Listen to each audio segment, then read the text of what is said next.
Doing your flea and tick treatment for your bull terrier is something you do not want to miss out on. But when should that be happening? Well, we're here to help.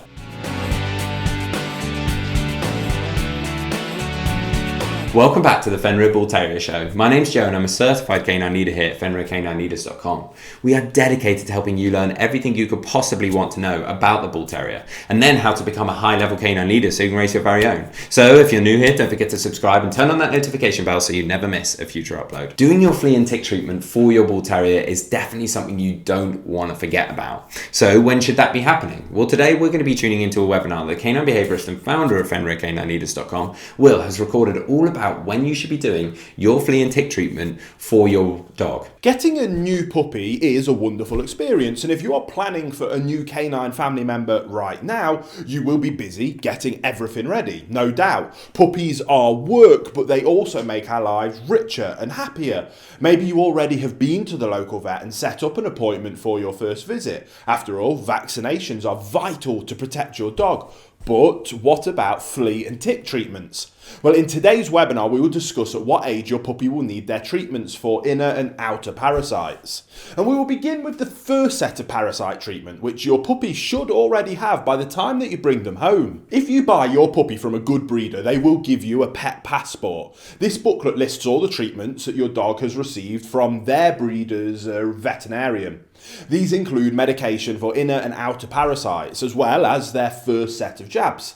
Typically, the first health check and deworming on puppies is done 2 to 3 weeks after birth, then between 6 and 8 weeks of age.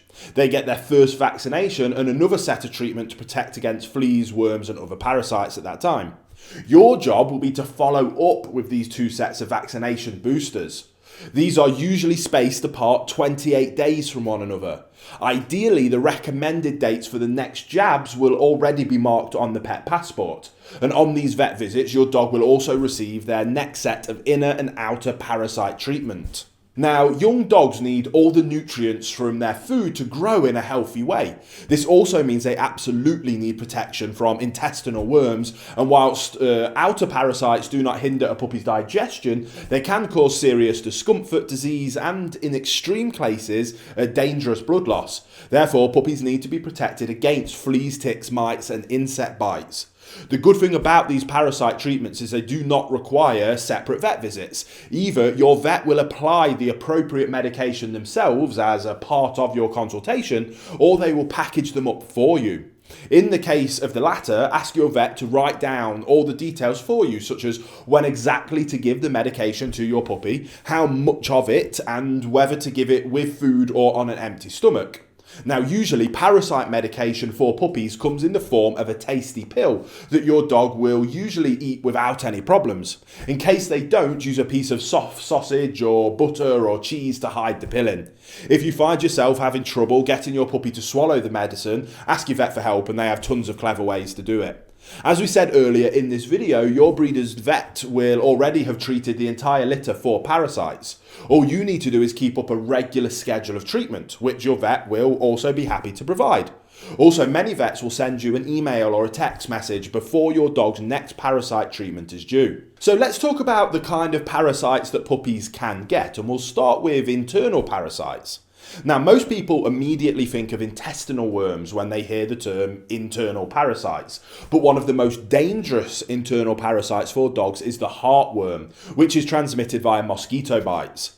Heartworm prevention for puppies usually comes in the same pill as their deworming medication, but you want to double check with your vet and that this is the case, and whether or not the prevention is even needed, as you may be living outside of a heartworm risk area. Puppies can also usually get roundworms from their mothers. These spaghetti-like worms are the most common intestinal parasites in dogs.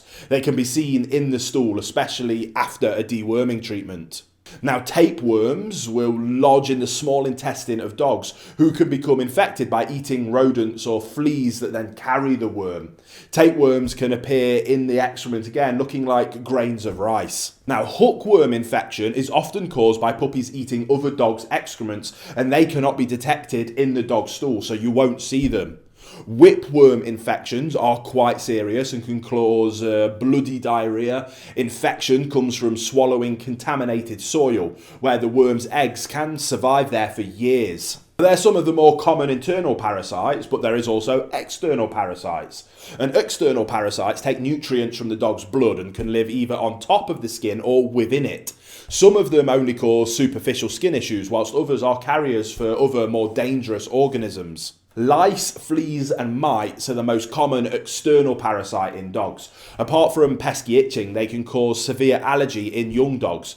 If your puppy is affected, you should treat all the pets in your household as well as their sleeping spaces. Ticks are quite a common external parasite in dogs. They mostly jump on the dog when walking through tall grass and scrubs or in the forest. Usually ticks cause only local skin irritations, but they can carry Lyme disease, which is why preventative treatment is a must for all dogs. And that wraps up our quick webinar about at what age your puppy will need parasite treatments and some rough overviews of the things that you need to be aware of. Again, we always advise that we're not vets, so speak to your local veterinarian as part of getting a new puppy, and they'll be able to give you much more detailed advice. This is just a really good starting place. So I hope you enjoyed it, and I'll see you on the next webinar. There you have it, guys. Some really useful information all about when you should be doing your flea and tick treatment for your Bull Terrier. I really hope you enjoyed today's video. If so, get involved in the comments down below, as we would love to hear from you. Don't forget to subscribe and turn on that notification bell, as we have 2 dedicated videos coming out every single week. So I can't wait to see you in the next episode of the Fenrir Bull Terrier Show.